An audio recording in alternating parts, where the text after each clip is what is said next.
nagpadala sang manifesto ang Iloilo Terminal Market Vendors Association sa Iloilo City Government nga nagapanawagan nga mahatagan sa nagakaigo nga tikang ang ila problema sa naganubo nila nga kita bangod sa presensya sa mga bolantero. Suno pa sa mga apektado nga manugbaligya mabugat ang epekto sini sa ila bangod padayon sila nga nagabayad sang renta sa pwesto, business permit, kag iban pa kag magamay lang ang ila pang adlaw-adlaw nga income. Ginalauman sang asosasyon nga mapatuman sang husto ang mga patakaran sa pagplastar sa mga ambulant vendors agud hindi man maputo ang palangabuhian sa mga lehitimong vendors sa sulod sang terminal market.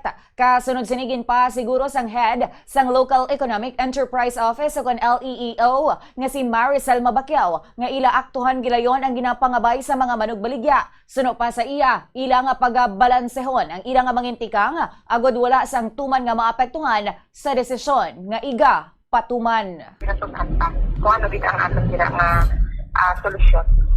So sila na ito ng manifesto nila, kag hearing with them, amo na sila mga ginapaabot diri sa opisina para naman na sila nga kapakanan. So, firme natin gina-emphasize din na balansihon natin. Si Maricel Mabakyaw sang Local Economic Enterprise Office.